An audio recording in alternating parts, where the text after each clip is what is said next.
Stimulus and response is about how we see the world around us and how we communicate that unique vision to others through the art of seeing and the craft of photography. In this study, we'll look at the world from a variety of viewpoints that I hope will expand your vision and increase your joy in seeing and experiencing the beauty and perfection of God's creation. And as the lens we'll be looking through is mine, I'll start with a brief tour of my life and career so you can better understand the influences behind my vision. The most important of these was my father, a nationally syndicated Hollywood newspaper writer who hated the shallowness of his movie-land subject matter, but loved the study of the world and the craft of photography. He was a voracious reader with a photographic memory and a vivid imagination, which both stirred his wanderlust and fueled his job dissatisfaction at the same time.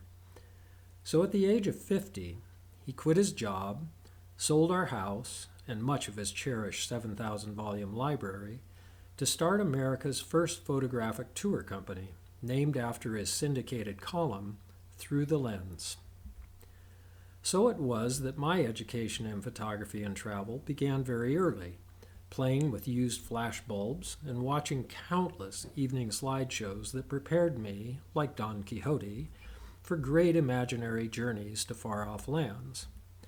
Many of those adventures were real, however, such as hiking trips with my parents to places like Morro Rock and Sequoia, or Mount Wilson in the San Gabriel Mountains above LA.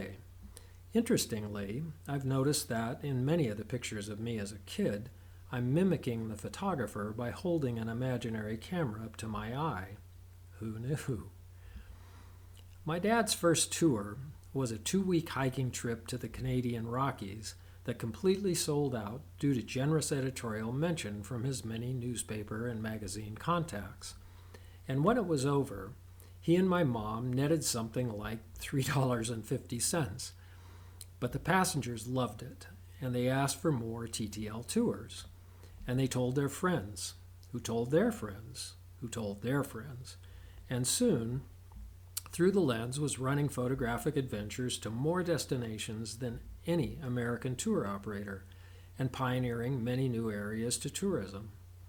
Some of those firsts included the first group to spend the night on the island of Maui, seriously, the first to overnight on Moorea in native Tahitian huts, the first to overnight at Machu Picchu, the first to venture into northern Burma, the first to visit the Himalayan Shangri-La of Hunza, and the first to take a bus into Monument Valley, where the Navajo kids were actually let out of school to see it, and my dad and Harry Goulding staged many of the valley's now iconic shots, such as this one of John Cly at Ford Point, and where Harry and his wife had just opened a lodge overlooking the valley next to their renowned trading post, with 6 deluxe rooms, as you can see here.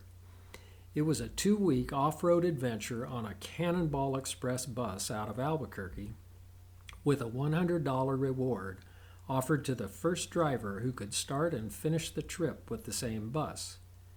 It took 8 years for that prize to be claimed.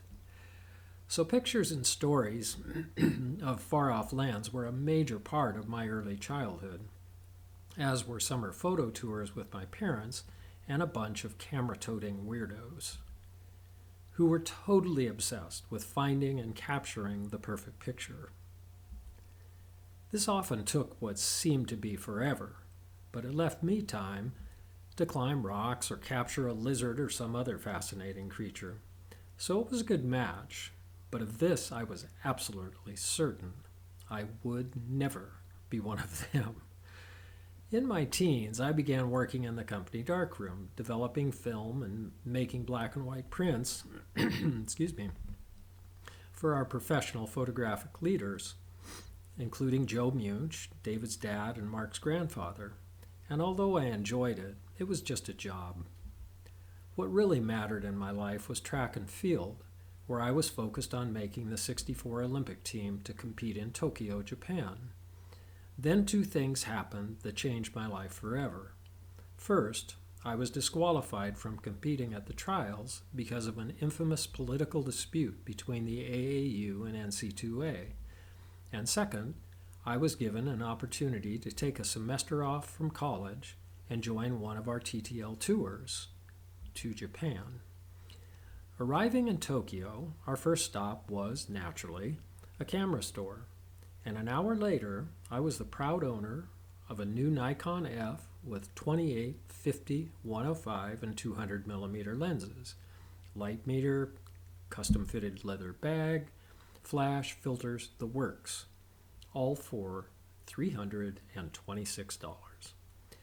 The mother of all camera bugs grabbed hold of me and didn't let go, and when we walked out of that store, I realized the awful truth.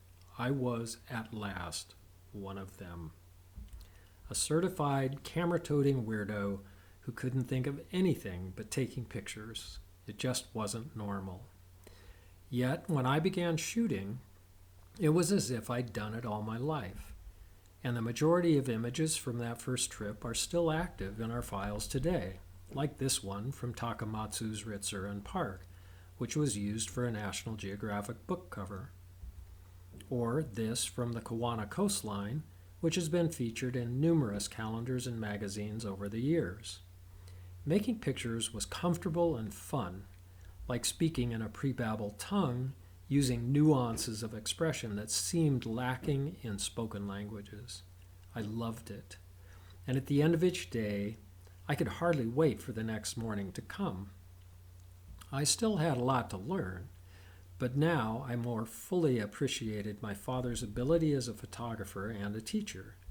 He taught by example, showing lots of pictures that reinforced the basics of effective visual communication. And nothing I learned later in art school or the Army Pictorial Center was as important to my professional vision. It's the model I used for years in operating our photographic tours, and it's the one we'll use in this presentation as we consider the craft of photography and how it relates to the art of seeing. So don't blink, because we're going to look at a lot of pictures. In 1917, Alfred Stieglitz, one of the world's best-known photographers, believed that photography was in its last days. Fortunately for him, he was a better photographer than a fortune teller. Like the patent officer who recommended closing the patent office in the early 1800s because everything that could be invented had already been invented, his vision of the future was very small.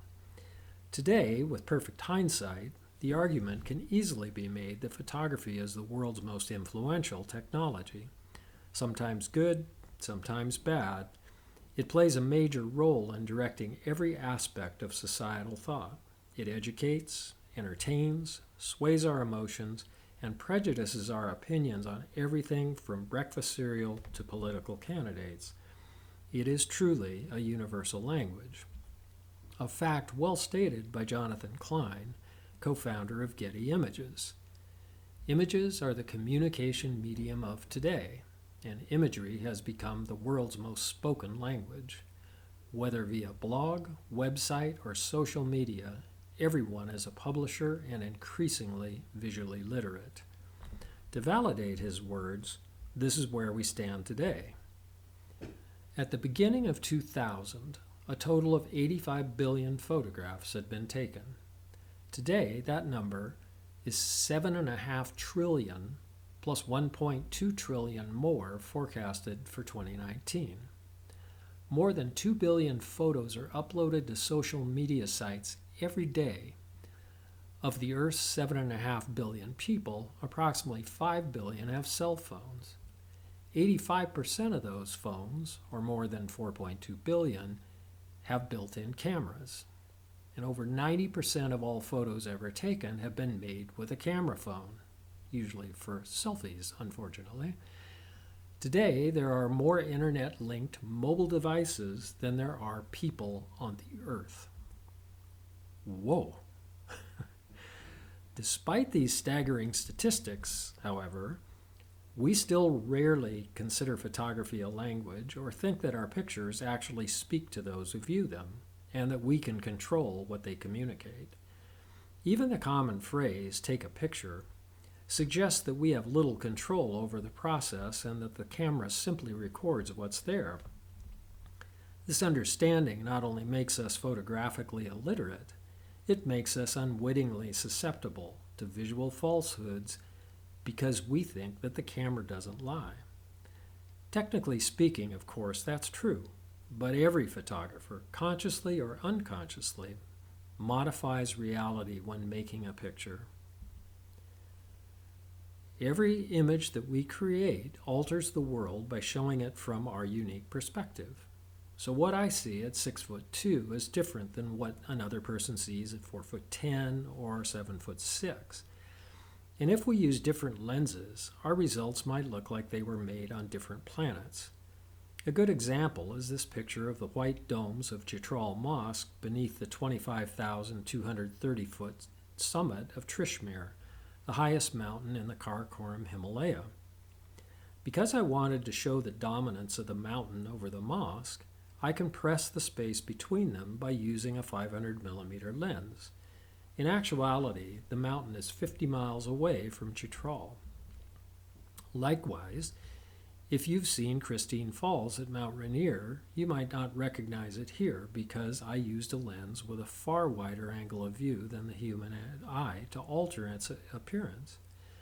So while our cameras may not lie, we can use them to express our unique feelings and opinions about a subject and invite meaningful discourse. This was well stated by photographer David Vestal in relation to what I like to call speaking your mind's eye. We are all the same, so we can understand each other. We're all different, so we have things to tell each other. Our sameness makes communication possible. Our differences make it worthwhile. Nicely said, but how can we communicate with our vision? Well, that's what this presentation is all about, and I hope that the techniques we look at tonight will enable you to speak your mind's eye more effectively.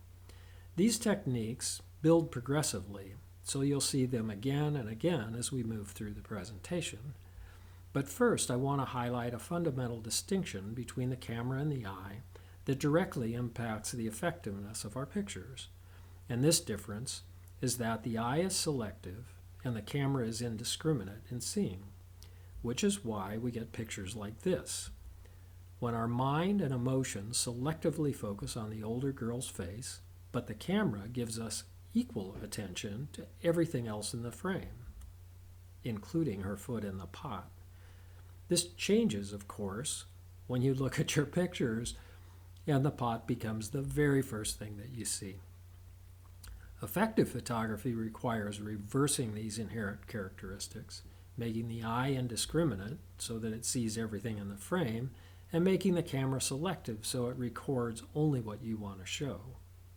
Since the camera can't do anything the photographer doesn't impose on it, the mind is the ultimate source of photographic vision. So you must make conscious choices to alter the scene to conform to your mind's eye vision. Creating depth. A primary compositional concern in any two-dimensional medium is creating the illusion of the missing dimension, which is depth.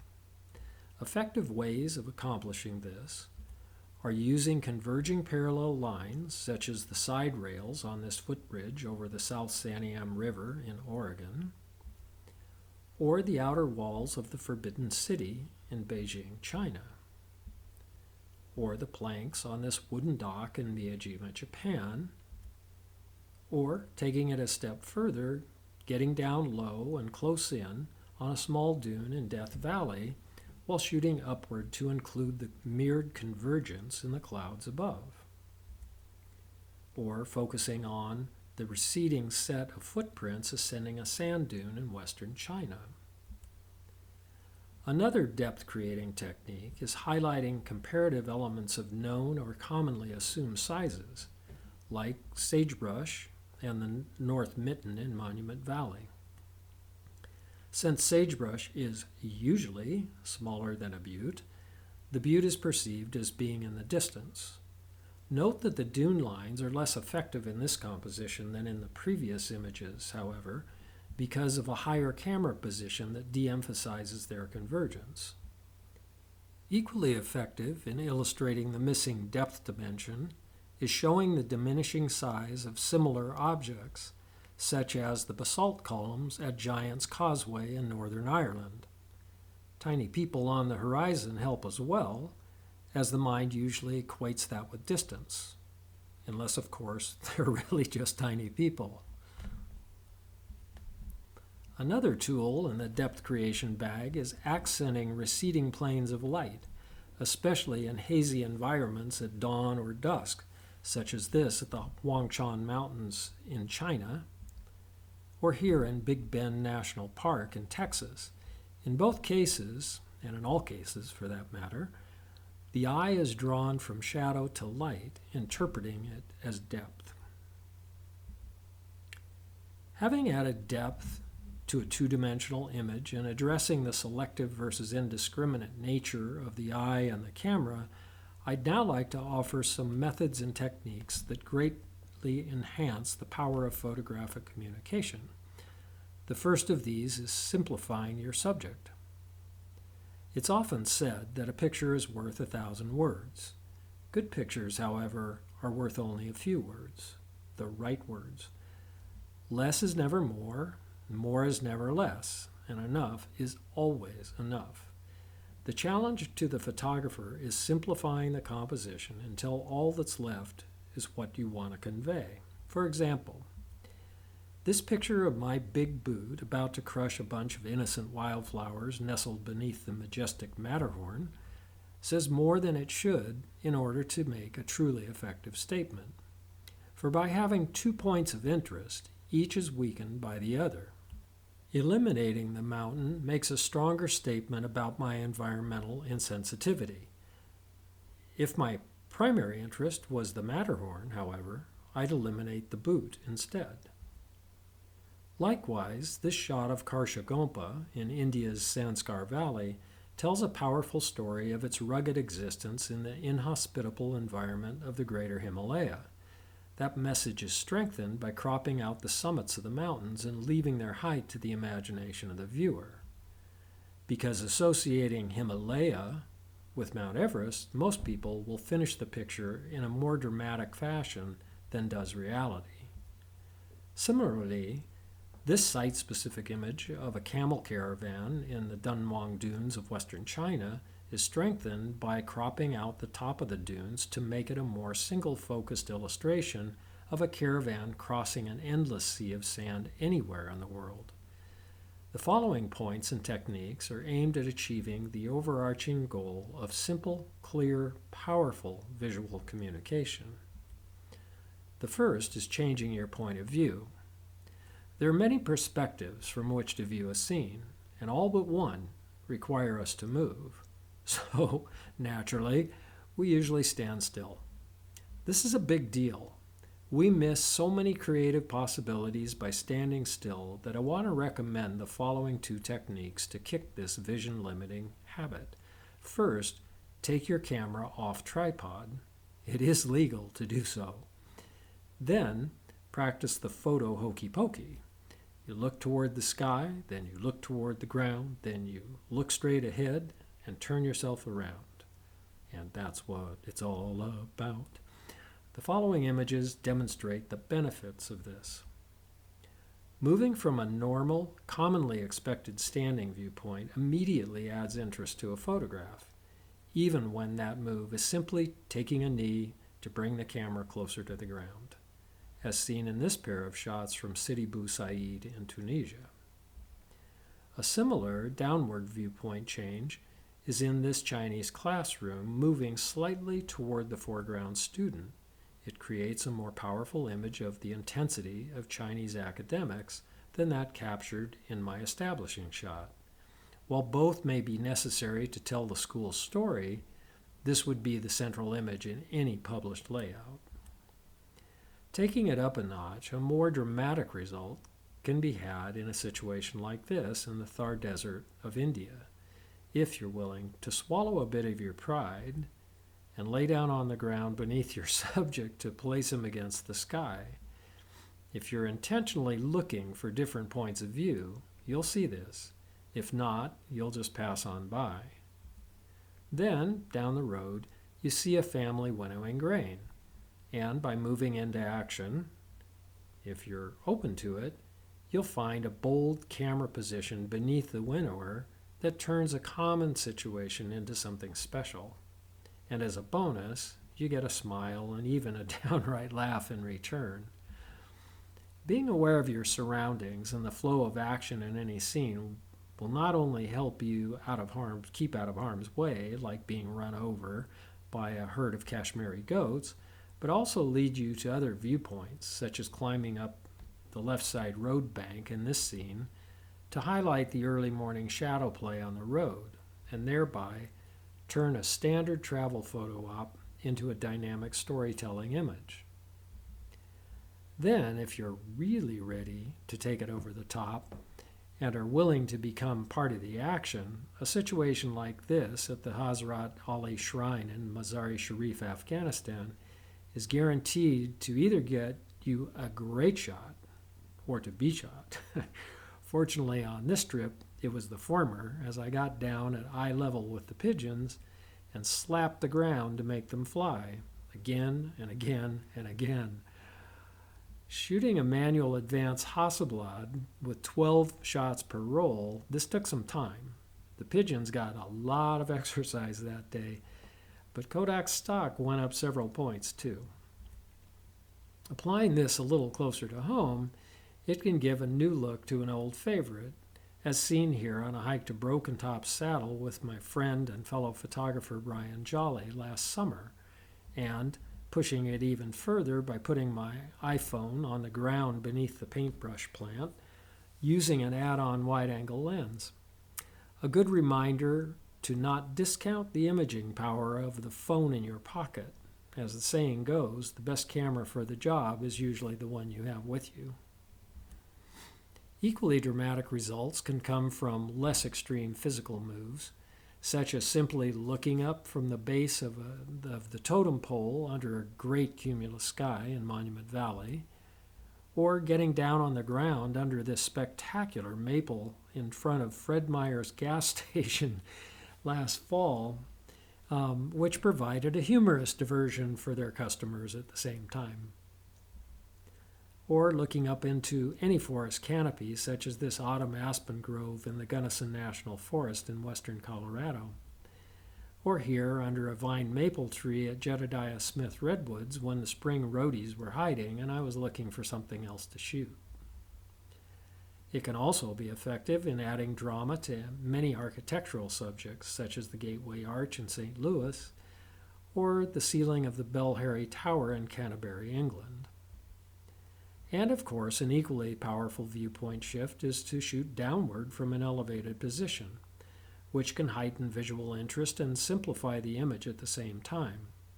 I used that technique in this bathing gat shot in Rajasthan, India, to remove a number of distracting elements from the background environment that would have been detrimental to the cleanliness of the image. And here again on the banks of the Indus River in northwest Pakistan to simplify the composition.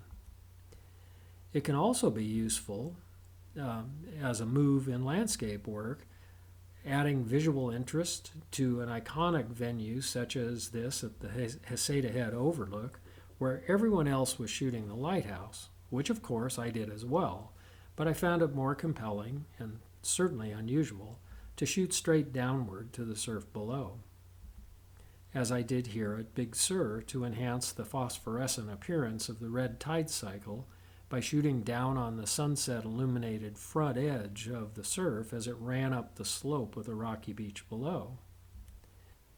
Having seen the power of viewpoint changes, I now want to talk about lenses. Variable focal length lenses are the photographer's most creative tools, and the key to their effectiveness is your legs. The following 3-slide set, made with 28, 50, and 100 millimeter lenses of the same scene in the Eastern Sierra, demonstrates that by showing how their proper use can effectively alter the spatial relationship between foreground and background elements in any scene. The first slide shows the scene from the perspective of a moderate 28mm wide-angle lens, giving the tree a prominent role in the image. Then, changing to a 50mm lens and moving backwards to keep the tree the same size, the mountains appear to get larger and move closer to the tree, gaining in importance. That change in relative size and importance is then further developed by switching to a 100mm moderate telephoto while backing up yet again to keep the foreground tree the same size in the frame. Now the mountains dominate the scene and the tree is moved into a secondary role. The key to this mountain moving power is the photographer intentionally relocating with each focal length change.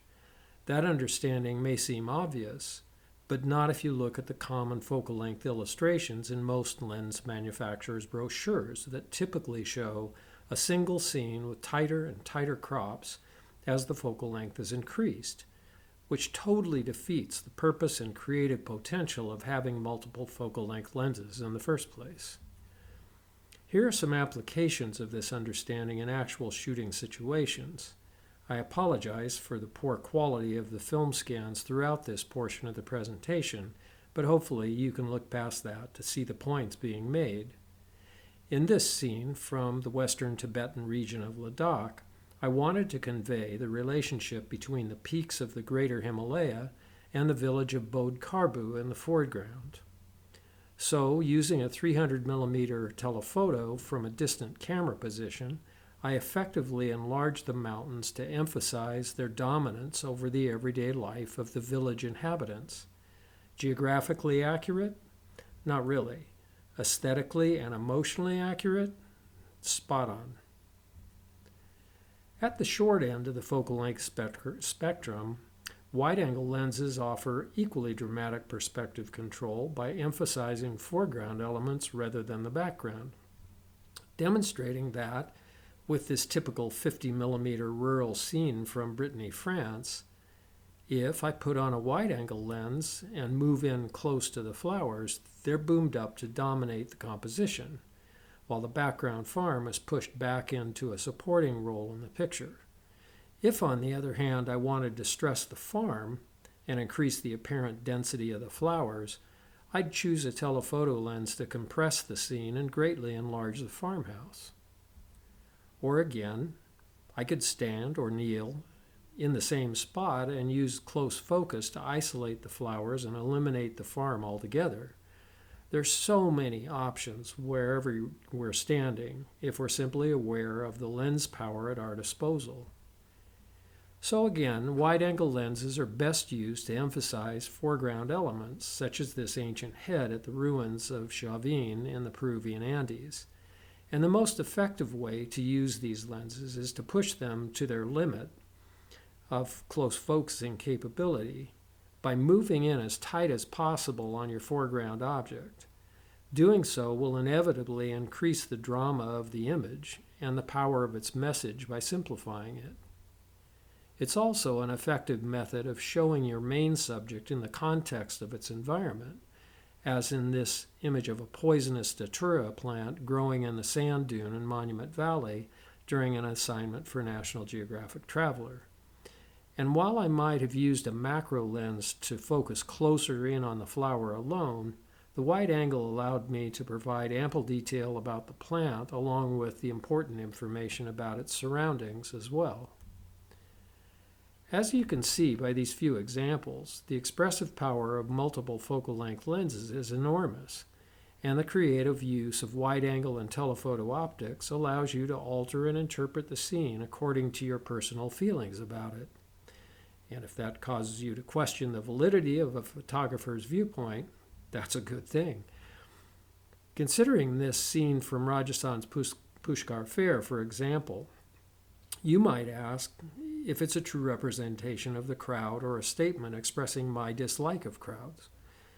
Is it objective observation or subjective opinion?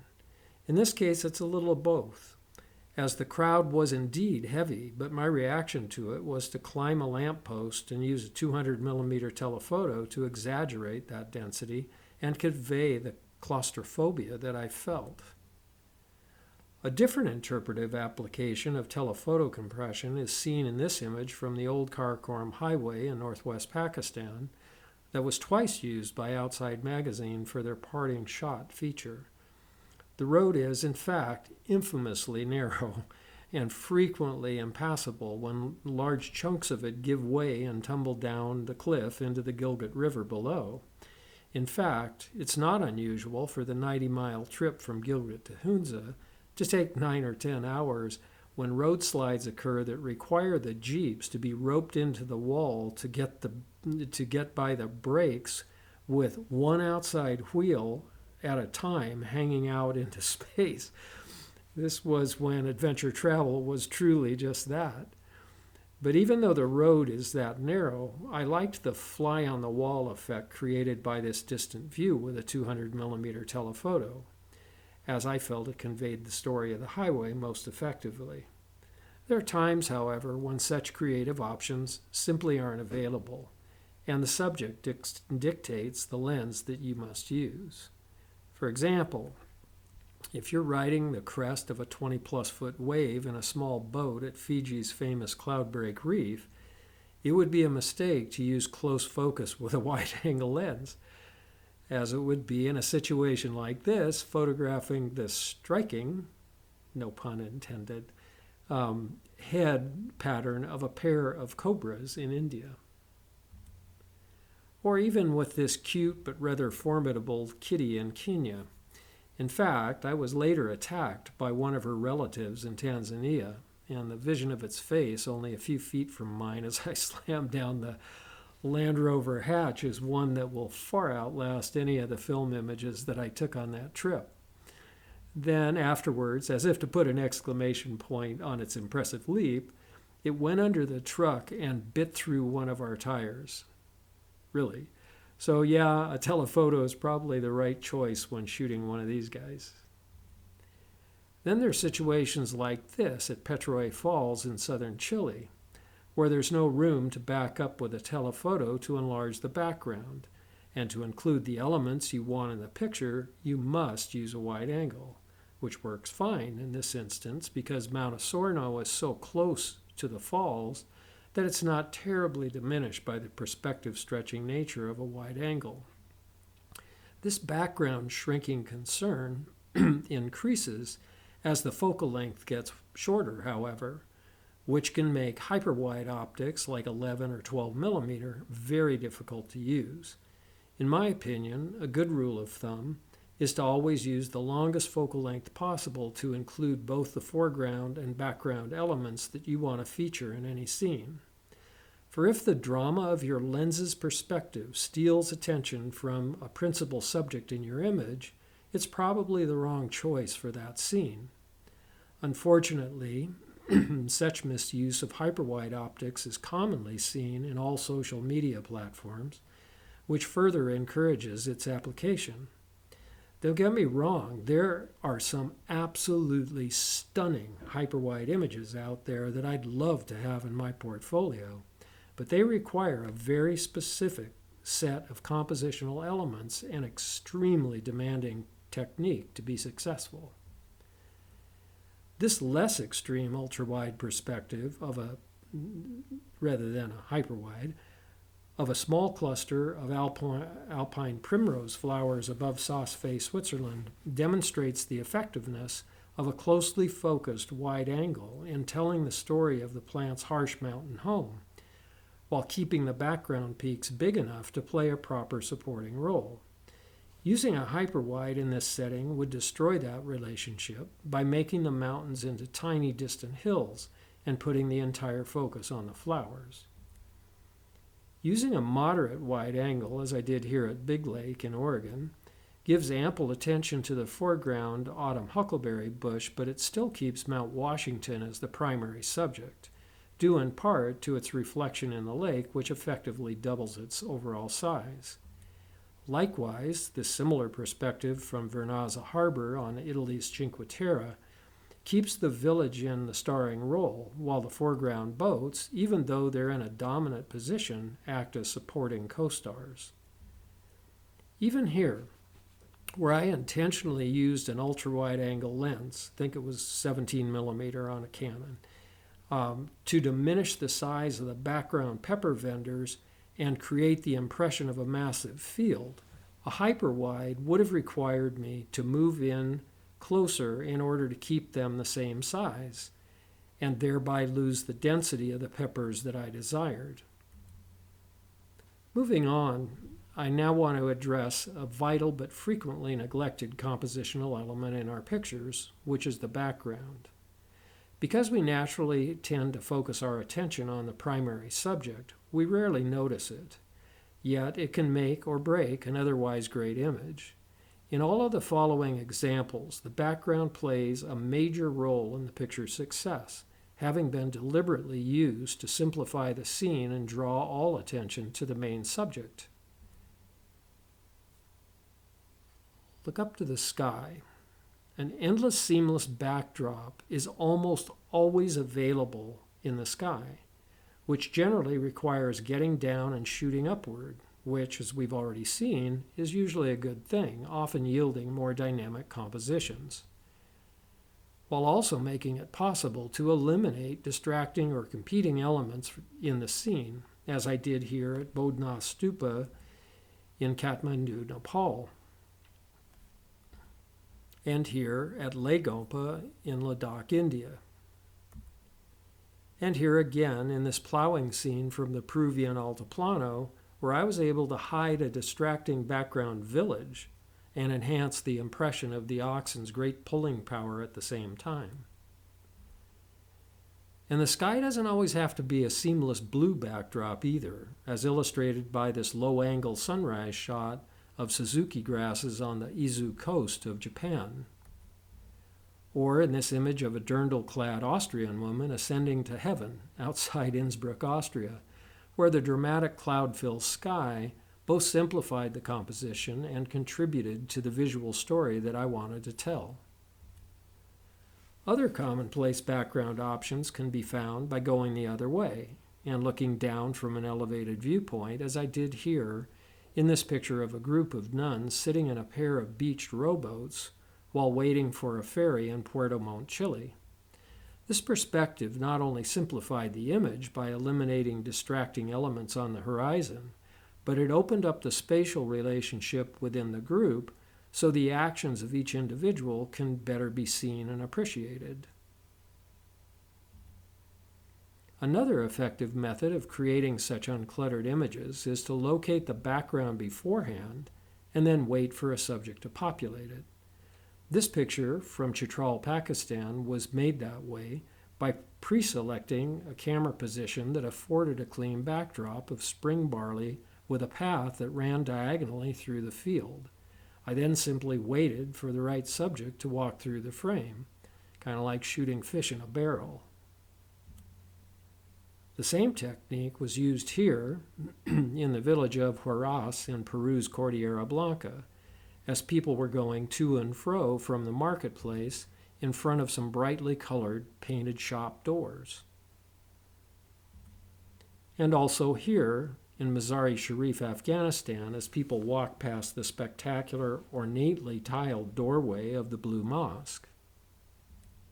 Then again, what better place to use the shooting fish in a barrel technique than at Hughes Water Garden in Tualatin in Oregon, where actually shooting fish in a barrel.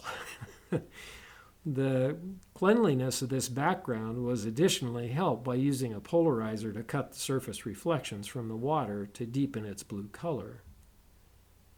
And that was then taken a bit further in Photoshop by selecting the blue background and changing it to black. Something you might find printed on black velvet and hanging at a roadside stand by a gas station, but I like it. My most successful published use of the shooting fish in a barrel technique was at Amber Palace near Jaipur, India, when I saw this remarkable pattern of repeating arches and decided to spend some time to see if a proper subject might pass through to create the shot of a lifetime. So, moving into the shadows at the end of the colonnade, I put my camera on a tripod with focus and exposure set and sat down to wait, and wait, And wait, person after person paraded in front of my lens, but none were right for the scene. Then, just as I was about to call it a day, 2 Indian couples entered the courtyard with 3 in Western dress and 1 in this beautiful blue sari. She was perfect. But it was easy to see that there's no way she was going to separate from her friends. And indeed, when they turned to leave, they stuck together, and my heart kind of sunk. Then, just as they entered the colonnade, the 3 in Western dress paused in conversation, and my Indian princess walked through alone. Incredible. 1 shot, 30th of a second, and this magical moment in time was captured forever.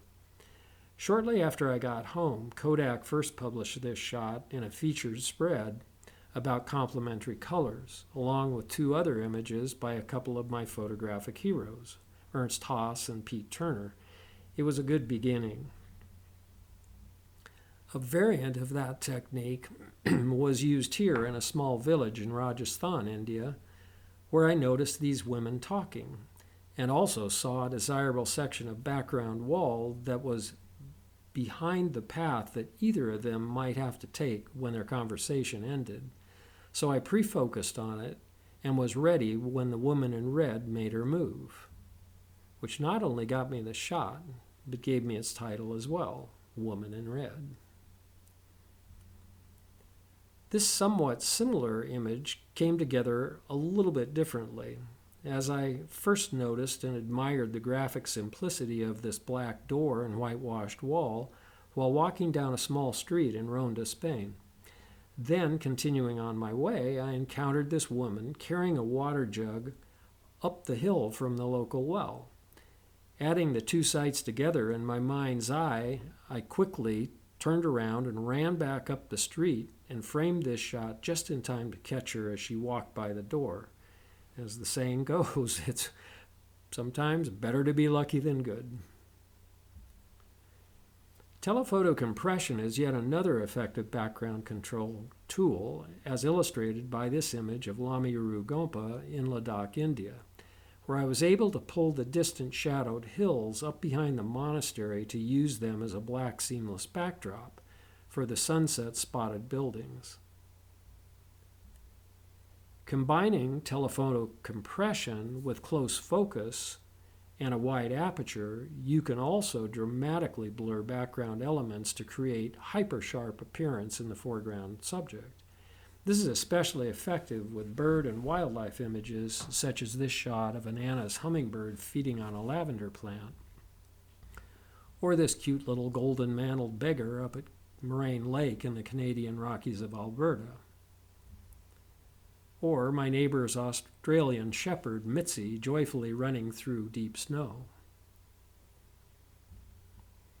The same technique is useful for outdoor portraits, such as this from the mountains of Pakistan, where the jumbled background rocks competed for attention with this father and son. When this image was made, that technique was simply called selective focus. Today, it's been upgraded to bokeh. Gotta love these word upgrades, like who would want to buy an inkjet print when you can actually get a genuine giclée? Oh well. Regardless of what you call it, selective focus is an extremely effective method for creating a simpler background in your photos. The following few examples are visual hammers to pound home the background points that we've been looking at. Telephoto compression, to draw background nets closer to the mender and enhance color depth in the Curie, Japan. A high viewpoint to isolate the rower in empty water. Telephoto compression again, plus an elevated viewpoint, and intentional elimination of the horizon, done on an assignment for Geographic Traveler in southern Bavaria. And shooting fish in a barrel technique from the Forbidden City in Beijing. Having addressed our subject's background, we also need to look at what else is going on around our subject. Look up, look down, turn around, look at it from the other side. Remember the photo hokey pokey. Sometimes the best picture is not the first one that you saw. The following examples illustrate the importance of taking another look. While photographing the moais at Ahuakivi on Easter Island, I was so focused on silhouetting the statues against a dramatic clearing storm clouds over the ocean that I didn't notice the rainbow that had snuck up behind me until I turned away from the sun to change a roll of film. If I'd been shooting digital, this never would have happened. But now, being totally focused on the rainbow I was seeing, it took me a few minutes to realize that if I only ran to the other side of the moais, the rainbow would be arched above them. This should have been a total no-brainer, but in the heat of the moment, it's easy to miss a BFO, or blinding flash of the obvious. Photographing the bathing ghats at Varanasi, India from a small boat in the Ganges River presented another such look-again opportunity, but it took me some time to find it amidst the clutter and sensory overload of this environment. Eventually, though, I focused in on this Hindu holy man, or sadhu, praying on the steps above the water, and then kept working the composition until the background clutter was replaced by the simple step pattern behind him. This gave me a clean, site-specific documentary image that I was after, but it failed to capture the cultural sense of the place that drew all these Hindu pilgrims to the Ganges. So the next morning, I decided to ditch the boat and return to the steps, where I could get behind the sadhu and see the scene as he did, and voila! As the hokey pokey says, that's what it's all about. Another memorable look-again situation occurred with the calving of a new iceberg in Chile's San Rafael Lagoon. Watching this enormous chunk of ice break away from the 80-foot-high glacial wall and crash into the lagoon was exciting enough, believe me. But seeing the spectacular obsidian-like form that rolled up afterwards made me think, if I could only get to the other side of that, where it'd be backlit by the sun, I bet that would be fantastic. So, convincing one of the crewmen to carefully navigate our small wooden boat through a minefield of floating ice, we ever so slowly made our way toward our goal, which was completely out of sight until we rounded a corner, and bam, we were hit between the eyes with a 35-foot-high piece of sculpted crystal, lit by the best track lighting that heaven could produce. And had I been content with my first look, I never would have known that this even existed. I've often wondered how many such glorious sights have never been seen except by their creator. Now let's consider the storytelling power of details and patterns. Looking for details and patterns that reflect the character of the overall scene and distill it down to its basic essence not only creates more powerful images, but it adds a variety to the body of work you produce in any shooting situation. Something I keep in mind to encourage that pursuit is the storytelling technique of long shot, medium shot, close-up that I learned as a motion picture photographer in the Army. Preach that to yourself when you shoot any subject, and much of what we've talked about tonight will naturally fall into place. And something to add to that self-directed sermon is horizontal and vertical. Do this with every shot you take. And for anyone doing stock photography, guaranteed this is money in the bank. A fun and productive creative challenge to give yourself when photographing a scene is to see how many other pictures can be found within your initial response to that subject. For example, within this head-on, site-specific view of the Tikse Buddha is perhaps the most powerful universal image of Buddhism I've ever made. Even people who've visited Ladakh and seen this statue in person rarely recognize its eyes in this shot. A fun story about this image is that when United Airlines, back in the day, when they won the route from LAX to China, like in the mid-1980s, Leo Burnett, who was their advertising agency, licensed this shot for a 90-foot billboard that was to stretch across all 4 southbound lanes of the 405 freeway near the airport and be gilded in gold foil for extra punch. Needless to say, this was a big deal, and I was more than excited about it. Unfortunately, United canned the project at the last minute, as things happen like that, and it never happened. And so, as they say, especially in stock photography, don't count your money till it's in the bank. This shot of a man at a rural well in India's Great Thar Desert provided a similar result by isolating a part of the scene to change its story from that of a specific man and place to a universal illustration of manual labor anywhere in the world. Other such opportunities abound in places associated with unique architectural style that enables you to express the essence of that culture with details, such as this from Provence, France, or this tighter detail that I call light and shadow, capturing the ambiance of Rome, Italy. Applying the look again techniques described above, specifically look down, you'll find countless wonderful patterns that sometimes make it easier to grasp and appreciate the unfathomable perfection of the larger scene. This shot from Second Beach in Olympic National Park was made when I was looking for something to overcome my boredom while waiting for the really good light to start. How blind we can sometimes be. Tight framing on common subjects, such as this common wood sorrel in California's Redwood National Park, can reveal wonderful patterns that you might otherwise walk by, or in this case, walk on. This, believe it or not, is one of our most successful worldwide stock images because of its association with good luck. Apparently, a lot of buyers can't count to 4. Still water reflections, such as this one in northern Montana, are a gold mine for great pattern shots because of their mirror-like characteristic of the water. And they can also produce a surprisingly different perspective on the obvious scene in front of us, such as here in Kyoto, Japan, from my very first trip there so long ago.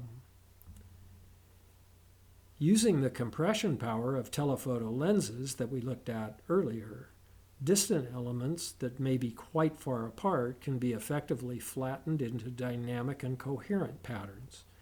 These summer and winter panoramas of the Painted Hills in Central Oregon were created with this technique using a 720 millimeter telephoto lens on a 6x17 monorail view camera with a 16-inch bellows extension. And I gotta tell you, that was a beast. Another use of telephoto compression, only in standard 35 millimeter format, was this shot of beach rowboats in northern Japan, and also this well-known image of the meandering waters of the Snake River on a mud flat at the north end of Jackson Lake in Wyoming. Macro lenses are, of course, particularly powerful in capturing details and patterns as well, such as this close-up of raindrops on fallen aspen leaves in Teton National Park, or this single stalk of field grass with its out-of-focus mirror image neighbor just up the road in Yellowstone. The following set of randomly selected images are shown to reiterate the importance of looking for details and patterns in all shooting situations, to add depth and storytelling variety to your body of work, and also to be true to my introductory warning that we were going to look at a lot of pictures.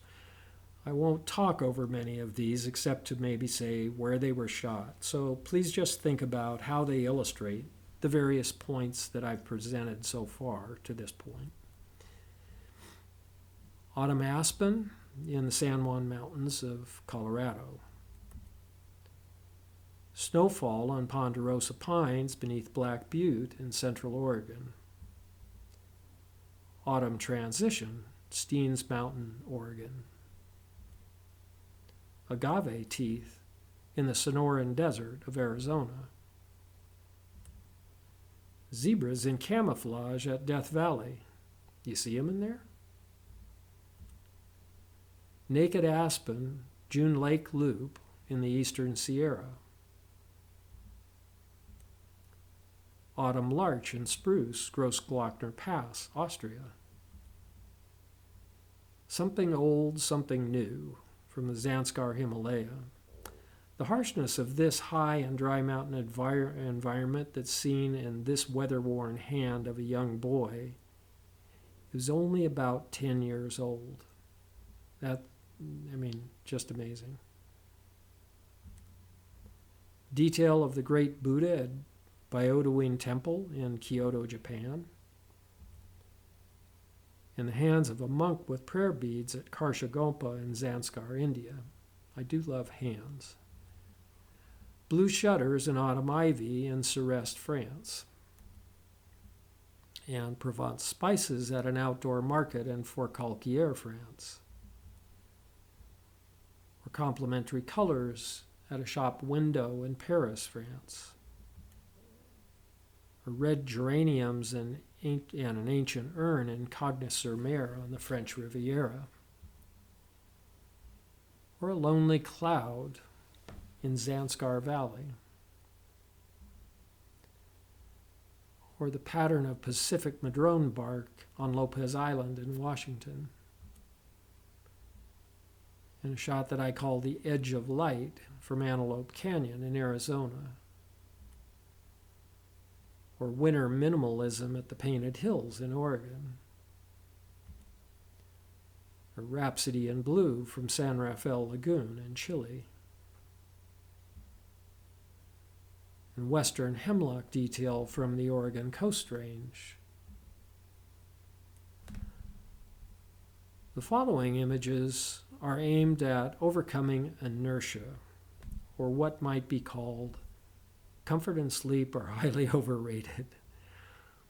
This is a major problem that we all face as photographers that causes a huge number of missed shots each year and requires nothing more than resolve and perhaps an alarm clock and an umbrella to overcome.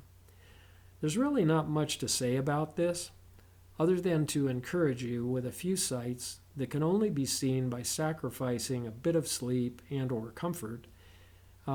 So taking a page from an old MasterCard ad that you might remember that equated cost to reward, but replacing the monetary cost with effort instead. Climbing 4 miles of stairs in the dark to be on the Great Wall of China at sunrise. Priceless. Breaking camp at 4 a.m. to see the first light of day illuminate the Grand Teton. Priceless.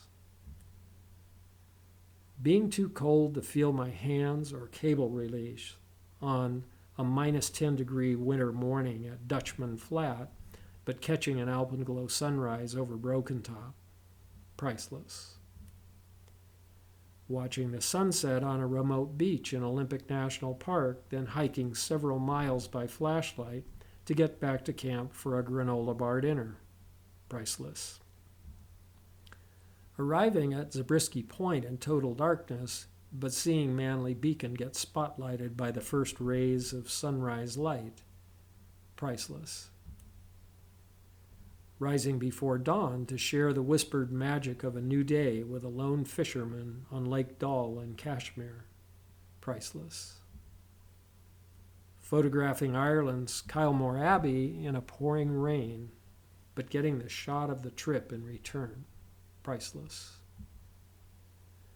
Waiting in the dark for hours under heavily clouded skies on the remote chance that the sun may break through at dawn to light the Cuerno del Piney, and it happens for 10 glorious minutes. That was priceless. Spending a freezing night on the summit of Steens Mountain to see the sunrise over the Alvord Desert. Priceless. Missing dinner to be alone on the ruins of Machu Picchu at sunset. Priceless. Getting up at zero dark early to fly around Mount Jefferson in a windowless plane and catching the first golden light of sunrise on its summit. priceless. Leaving a warm bed in the wee hours of a frosty morning to photograph South Sister Peak mirrored in the glassy waters of Sparks Lake and seeing it illuminated by a purple dawn sky, priceless. Having considered various techniques of improving our visual voices in general, I'd now like to ease up on the gas and look at how we might apply these techniques to a number of popular subjects and venues. So with the rest of our time, we'll turn our attention to skies, mountains, water, aerials, motion, and people. Being in Central Oregon, I'm blessed to live under one of the best sky environments on Earth, where dramatic cloud displays, stunning sunrises, sunsets, rainbows, and dark night skies are commonplace. That being the case, the sky is one of my favorite subjects, and over the years I've built an enormous library of cloud images that not only serves as an important stock photography asset, but with the increasing ease of digitally replacing skies in atmospherically challenged photos, it's become an invaluable resource for image editing as well. Here are just a few samples from that cloud library that have been mostly shot from my property, starting with these clearing sunset storm clouds over the Cascades, or this flaming sunset cirrus formation, and this not unusual summer sunset sky, and this closer view of a similar sunset over the Three Sisters. Then there's this dramatic late afternoon lenticular display, both far away and closer up, and these convectional thunderstorm clouds at sunset. When we get these late afternoon displays where the warm air is sucked up and the clouds start forming and boiling as the sunset light starts to color them. So usually August is just an incredible month for clouds around here, as seen in this shot as well of a dark storm cloud in the middle of an August afternoon. Or this blood red Armageddon sunset that actually had to be desaturated in processing to keep the intensity of its color in check. Then there was the beauty of these sunrise God rays that caught me by surprise during one of my daily walks. And not having my camera with me, I had to use my iPhone to capture the scene. Yet another example of that best camera for the job being the one that you have with you.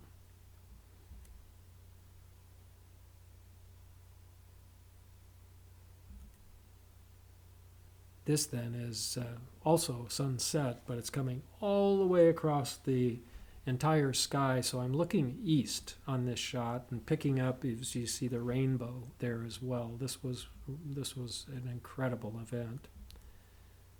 As was this sunrise shot where with the mackerel sky at an early morning sunrise.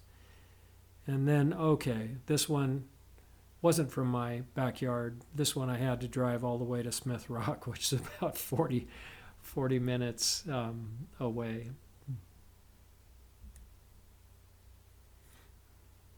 But this was another sunset scene. And then there was this dandelion cloud at sunset.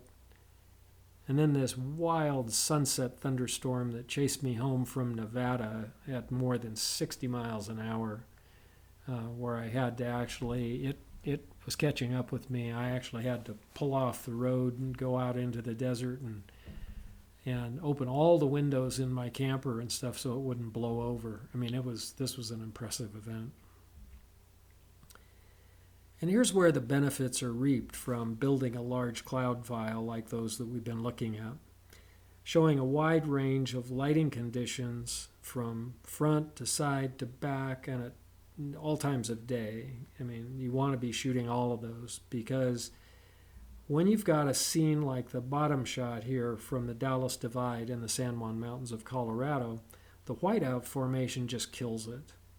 But if you've got a sky in your cloud bank, no pun intended there, you can easily save the shot by replacing the bad with the good.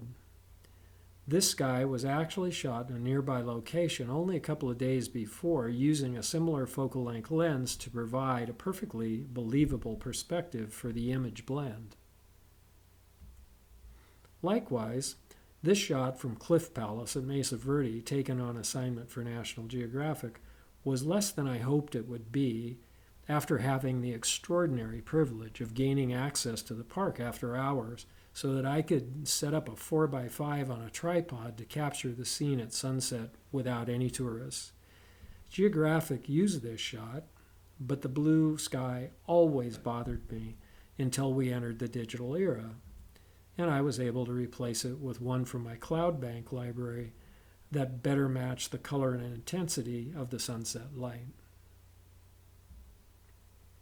A similar situation with far more problematic lighting was this west-facing shot at Toroweat Viewpoint in Grand Canyon, looking directly into a white haze at sunset.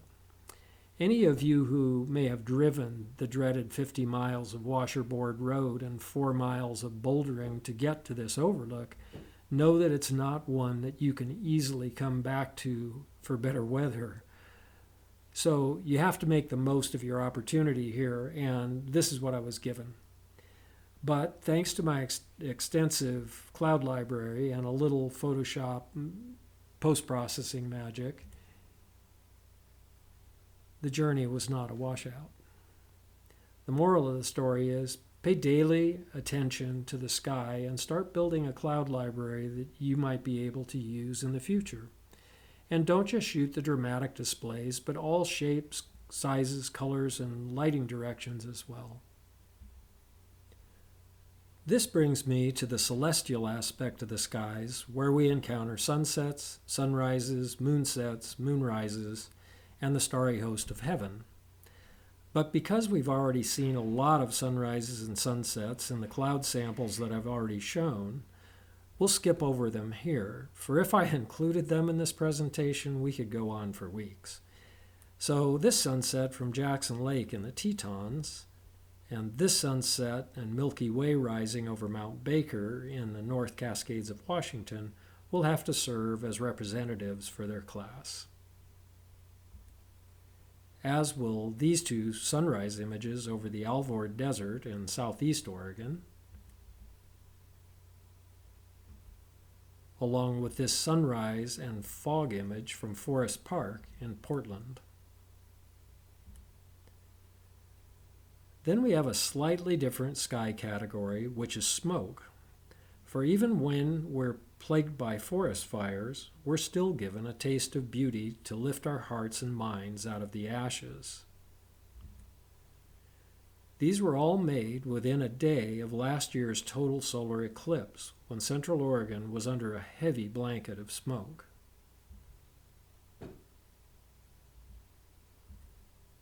And this was how the sun went down on that day of the total eclipse, an appropriate curtain call for its stellar performance earlier in the day.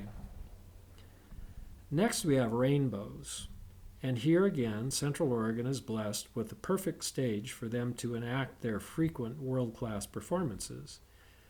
So much so, in fact, that they should be entered into the Guinness Book of World Records, for I've often seen them last for several hours rather than the much shorter times listed in that book.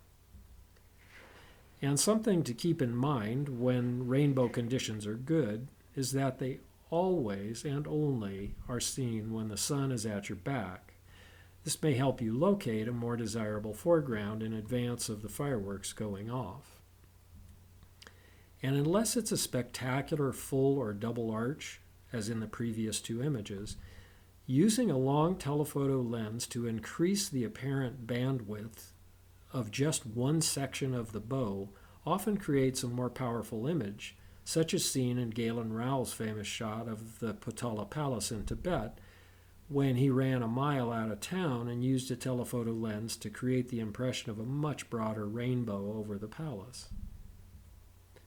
Two of the most photogenic celestial events to combine with landscape and scenic images are the rising and setting of the moon, when it coincides with the rising and setting of the sun on the opposite horizon. This perfect juxtaposition occurs the day before the official full moon, when the waning light from the setting sun is bright enough to provide good detail in the landscape, but not so much so that it destroys detail in the face of the rising, almost full moon. Because of the predictability of this monthly event, it's really easy to plan for, and with apps such as PhotoPills or Photographer's Ephemeris, you can perfectly predict the position of the moon in relationship to your foreground. Or, as in this shot from the neck in Canyonlands National Park, you might just be wonderfully but stupidly lucky, as I was while shooting the golden glow on the canyon walls when the moon unexpectedly popped up over the La Salles. Needless to say, the warm glow I felt in my heart from this kind of providence of God lasted far longer than did the glow on the cliffs. Knowing where the moonrise will occur, you can plan your shooting position and the lens you'll require to convey the subject according to the story that you're trying to tell, such as I did here at Smith Rock State Park, shooting with a 400mm lens to enlarge the moon in relation to the foreground rocks, and thereby emphasize the enormity of this supermoon rising. Remember, it's the most powerful creative characteristic of telephoto lenses. Then, on the following morning, which is the official day of the full moon, the opposite end of this juxtaposition phenomenon occurs, with the moonset and sunrise light once again balancing one another. This was February's super snow moonset, when the full moon set beside South Sister Peak in perfect balance with alpenglow sunrise light illuminating the Cascades. And this was January's full moon set just 1 month before, when the moon appeared to set on top of North Sister Peak quite a bit further north than on the February moonset. Then again, in February of 2017, a year earlier, the moon set further south, landing on top of appropriately named Moon Mountain. This panoramic image that I made in December shows the full mountain landscape from my shooting position, giving a better understanding of the range of setting positions in the previous images. As you can see, the spread is quite large, so if you really want to nail it, using a smart app like PhotoPills is a great help. This shot from January 2017 was made on the morning after the full moon rise. So here, note how high the moon is above the mountains to retain detail in its face. If the land in this shot was not covered with snow, the ambient light level would be too low to retain this exposure balance, either making the land too dark or the moon being completely washed out. All that said, sometimes there's zero planning involved in capturing a spectacular moonset, and it catches you totally off guard, as it did here when I was driving south from Bend in the wee hours of a November morning on my way to Death Valley and the Eastern Sierra. Seeing the moon slowly drop toward the western horizon as I neared Mount Thielsen,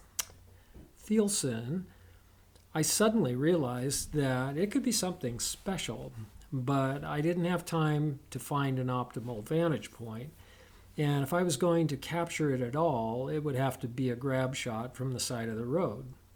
So pulling over and putting on my flashers, I grabbed my camera, tripod, and 400mm lens, and I ran into the forest to find an opening to catch the moon before it was gone.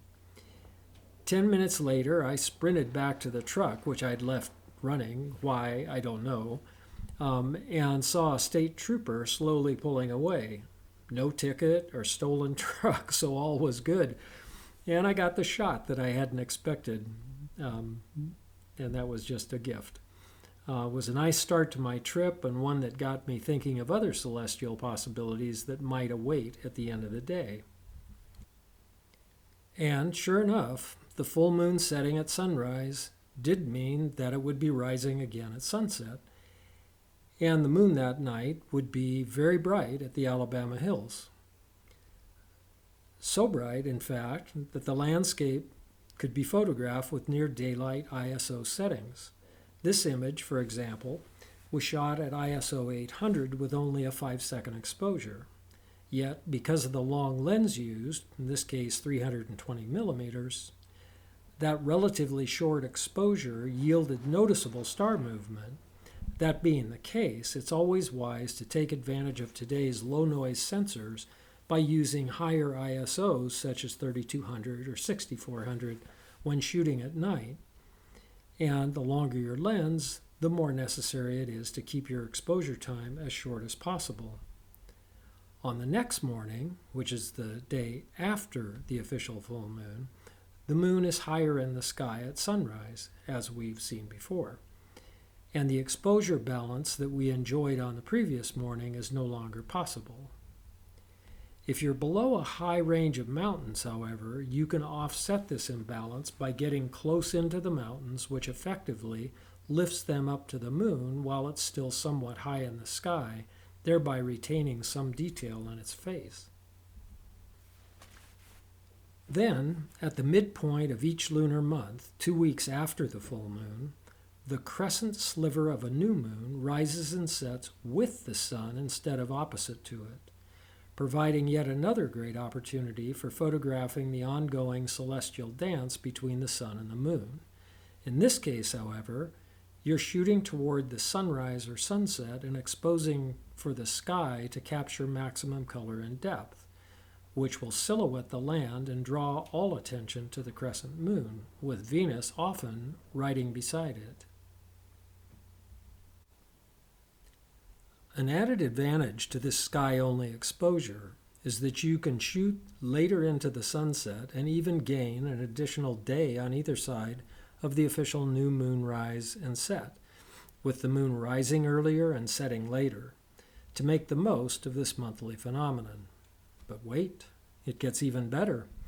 Because the new moon rides across the sky in the daytime, it leaves the nighttime sky totally dark, which means now you can see and photograph the stars. And recording the host of heaven is one of digital technology's greatest gifts to the craft of photography. For back in the days of film, the only option for shooting the stars was using a long exposure time to produce a star trail, such as this 7-hour exposure from the Wangshan Mountains of China, where I used an 85mm f1.2 lens and Kodachrome 64 film to capture the scene during a long, very long, dark new moon night nearly 40 years ago. Fast forward to our present digital age with sensors that effortlessly record images at insanely high ISOs with minimum digital noise, and a new world of possibilities is open to us, where night is as day and the heavens are as easy to photograph as a beach in noonday light. And better still, these incredible sensors allow us to see even more than our eyes are capable of recording. This is particularly noticeable in their ability to capture the splendor of the galactic center of the Milky Way with all of its color and brilliance, while our naked eyes can only discern a faint milky white band of clouds arching across the sky. And as with the midday beach scene using the sunny F16 formula, the exposure for the stars is equally consistent to use a formula of 20 seconds at f2.8 with an ISO of 3200 or f4 at 6400 if that's your fastest aperture. Easy enough. The only problem is that if your foreground subject contains movement, such as the Metolius River seen here, a 20-second exposure will blur the water into a colorless mush with no detail. This then requires 2 exposures, one for the sky and one for the river, and blending them in post-processing software, as I did here with Photoshop. This new digital reality presents a wide range of creative possibilities as illustrated in this set of images from the old Mackenzie Highway up near D. Wright Observatory that I shot to illustrate the Genesis account of God's creation of the heavens and the earth. The raw capture on the bottom is a wide-angle panorama made from 7 stitched frames, vertical frames, to capture the entire arc of the Milky Way. The top image shows my basic Lightroom adjustments to the file, which I then exported into Photoshop, duplicated, then vertically flipped, and saved as a new file. Next, I doubled the height of the original file's canvas, adding the extension to the bottom of the photo, and placed the flipped file onto the canvas extension and made a few final color adjustments, and then cropped the image to put all emphasis on the galactic center of the Milky Way. And to my eyes it said, "In the beginning God created the heavens and the earth. The earth was without form and void, and darkness was over the face of the deep. And the Spirit of God was hovering over the face of the waters. And God said, 'Let there be light,' and there was light. And God saw the light, and that it was good. And God separated the light from the darkness. God called the light day, and the darkness he called night. And there was evening, and there was morning the first day. And God said, 'Let there be an expanse in the midst of the waters, and let it separate the waters from the waters.' And God made the expanse and separated the waters that were under the expanse from the waters that were above the expanse. And it was so.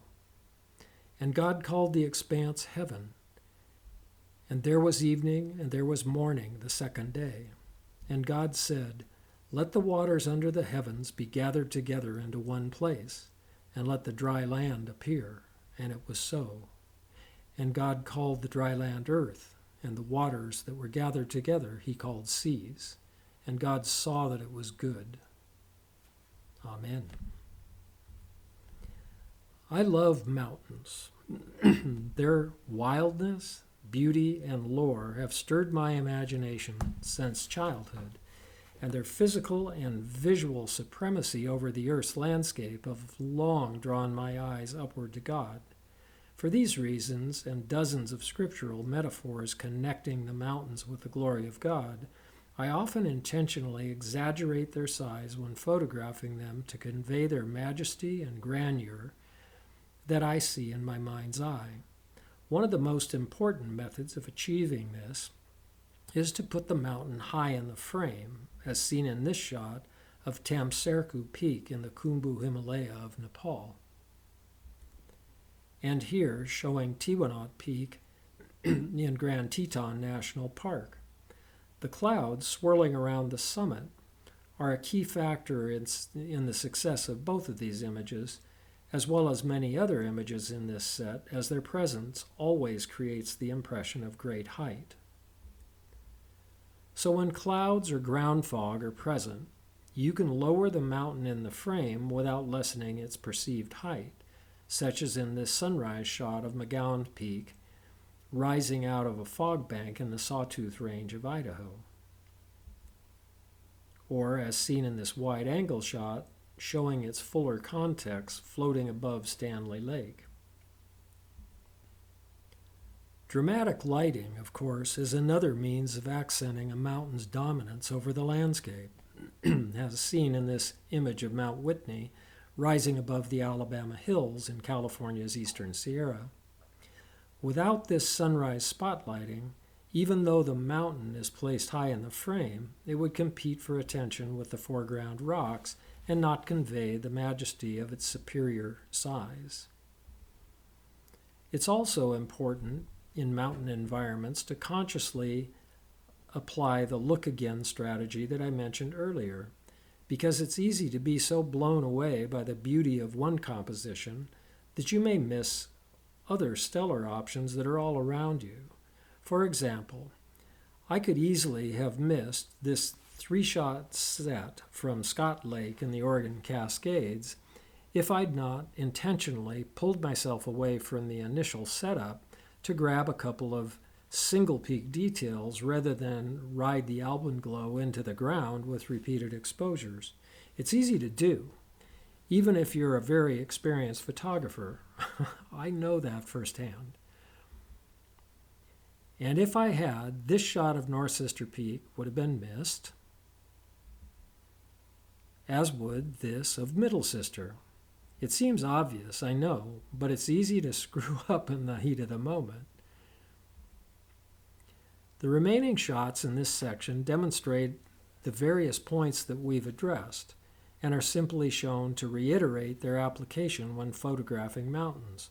So I'll just give their locations. First, this clearing storm is over the summit of Nunkun Massif in the Zanskar Himalaya. And here's Mount Everest on the left with the Lhotse Wall at sunrise. And swirling clouds around Ama Dablam, which is close into Everest. And its neighbor, Tam Serku, perhaps my favorite peak in all of the Khumbu Himalaya, as well as Kwangde Peak with lenticular clouds flying overhead. And not to be outdone by its bigger relations, the king of all mountains, the Matterhorn, wrapped in its favorite cloud blanket.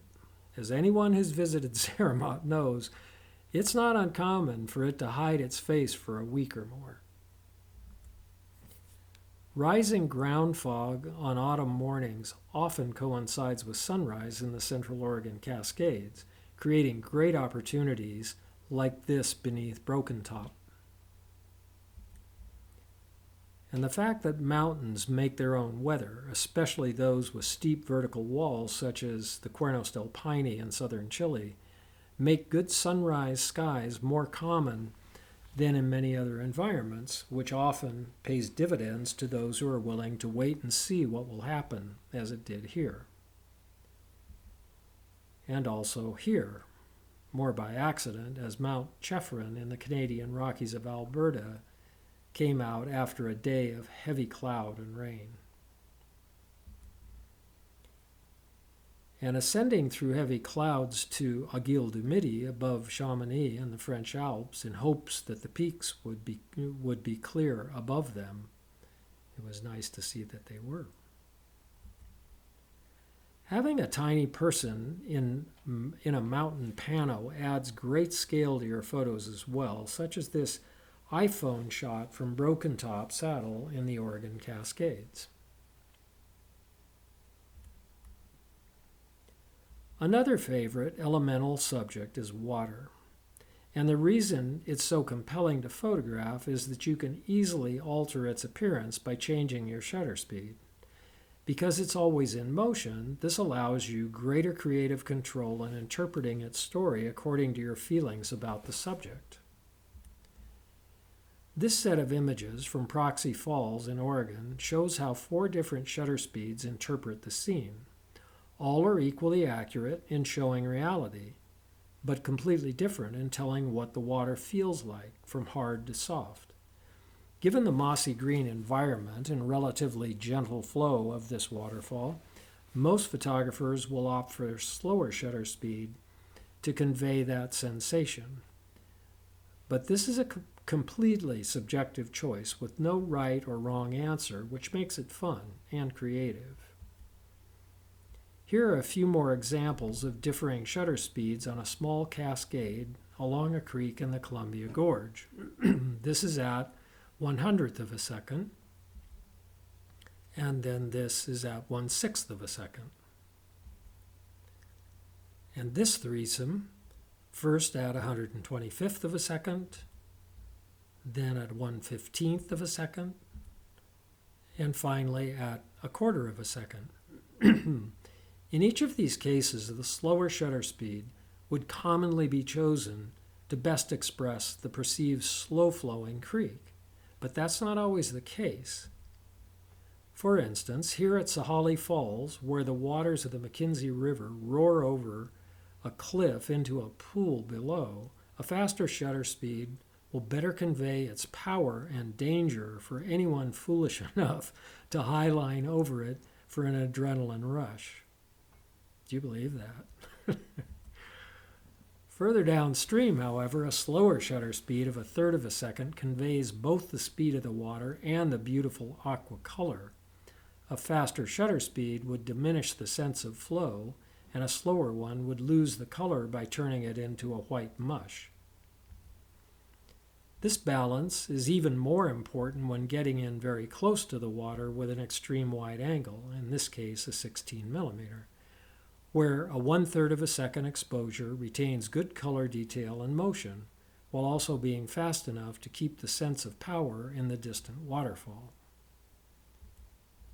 Similarly, here at Sweet Creek on the Oregon Coast Range, a moderately slow shutter speed of a 1/4 of a second combines with a 24 millimeter perspective to highlight both the flow and the color of the stream.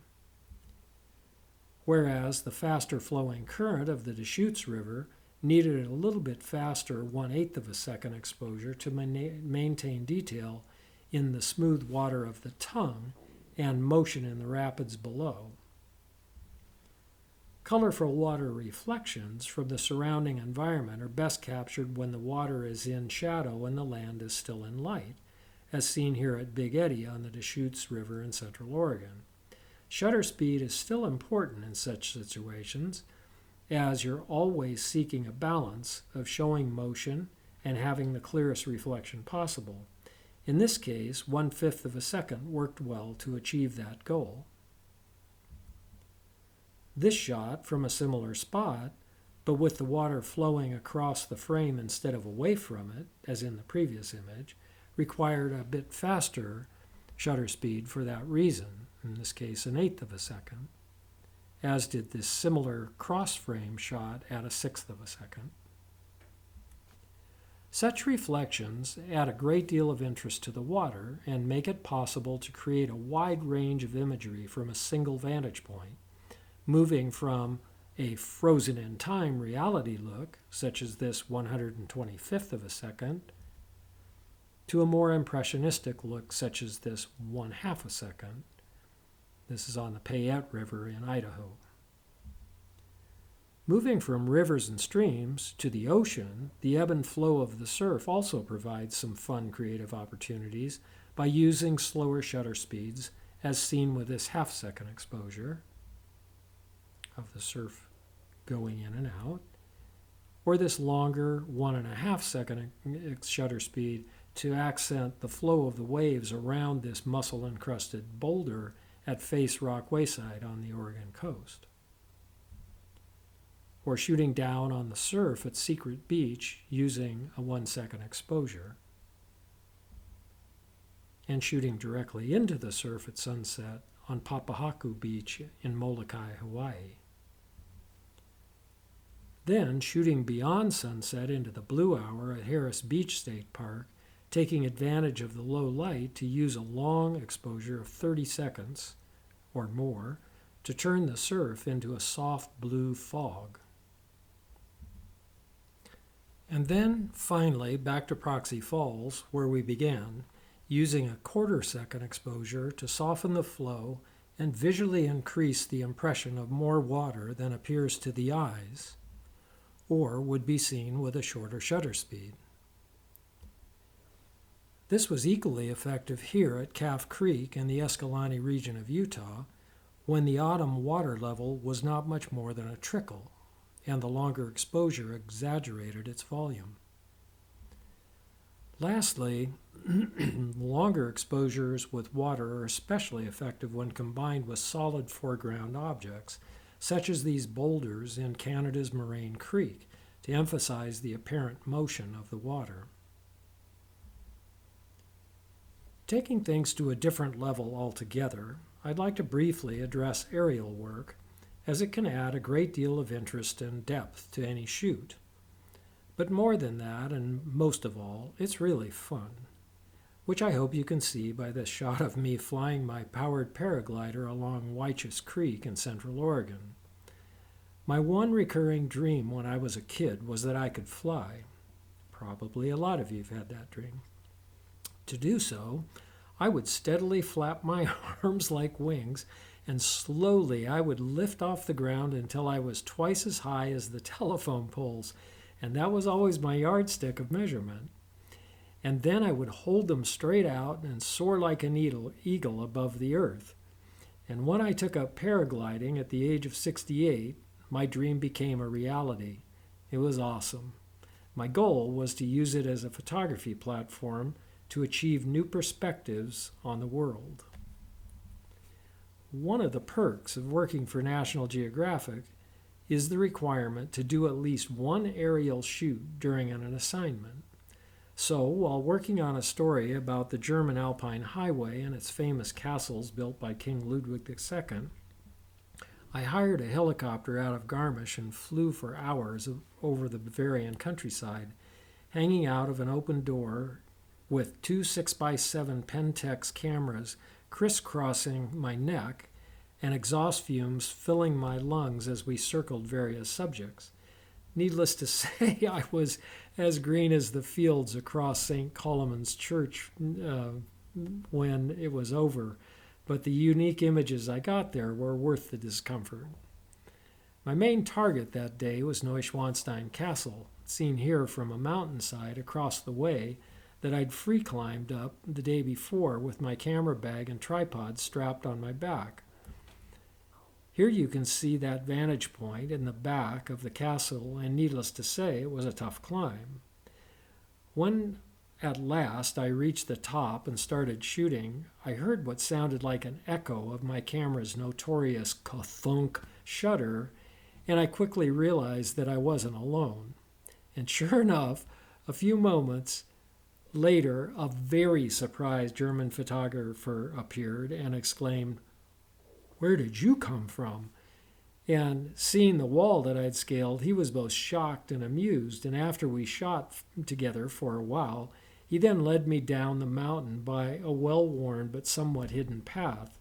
It was a humbling experience, and it made me appreciate the helicopter's vantage point all the more. We then flew over nearby Linderhof Castle, which provided a great view of its beautiful park setting in autumn dress.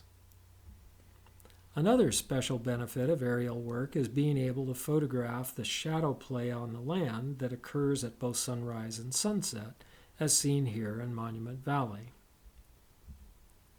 during another geographic assignment.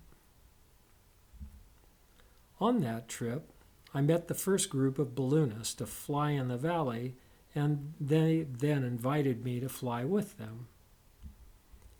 So I went back to Mesa, Arizona with them, and was very happy to do so, and was delighted to find that ballooning provided such a wonderful platform for shooting land patterns that were totally unavailable from more earthly perspectives. Some other favorite aerial shoots were flying above the Missouri River, enveloped in a golden sunrise ground fog on an assignment for the North Dakota Tourism Department, and flying around the summit of Mount Jefferson in a windowless Piper Cub as wind-driven snow plumes were set on fire by the rising sun.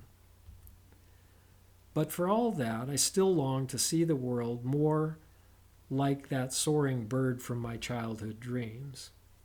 And I came very close to scratching that itch with powered paragliding, especially when you cut the motor and sailed silently on the wind. Yet, as fun as it was, the attention it required to safely fly kept me from photographing the world as I'd envisioned. Indeed, it was a steeper learning curve than my shelf life expiration date allowed, and a couple of close calls combined with 2 shoulder replacements ultimately led me to give it up. But not until I had enjoyed some epic flights over the dramatic mountain landscape of Central Oregon, as seen in the title slide for this section, and here at Sparks Meadow beneath Broken Top Peak. And my favorite flight of all, in the throne room of Mount Washington and the Three Sisters, above Big Lake near Santiam Pass. And then looking north, the Three-Fingered Jack and Mount Jefferson in the distance. This view is particularly memorable because when I got over Lost Lake in the middle of the foreground there, flying at about 2,000 feet above ground level, my motor cut out and I began a steady 1 3/4 mile descent toward the landing zone at Santiam Airport, all the while in prayer with God. Long story short, I made it, but with less than 20 feet to spare over the treetops before touching down. So thankful for the flight, and especially for the landing. That was also when I discovered that I could achieve my long-held dream of flight seeing while keeping both feet on the ground, which my wife liked a lot, by using a relatively new technology that we now refer to as a drone. At that time, there were very basic manually controlled quadcopters carrying a GoPro for video capture, and that you flew blind, not knowing what you got until you downloaded the card and looked at it. Nevertheless, they produced some compelling images, such as these shots over the painted hills, which required me to repeatedly launch and land the drone to change the orientation of the camera in order to get straight down shots such as this, in addition to the more normal aerial views. This was rather tedious, of course, but it was exciting to be able to capture these remarkable abstract land patterns that were impossible to even see only a few years before. It didn't take long, however, for the potential of drones to be appreciated, and soon we were able to use them as we would any other camera, only up in the air, which was especially helpful in flat environments such as the Wooden Shoe Tulip Farm in Oregon's Willamette Valley, seen here.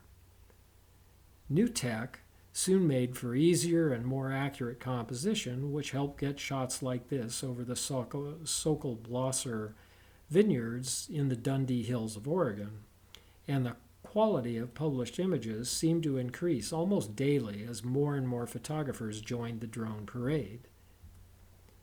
Fast forward to today, and drones have become so smart, small, stable, easy to use, and affordable that they're now considered a standard accessory in many photographers' camera bags, as seen here in my favorite Tenba shoulder bag occupying only a single lens compartment.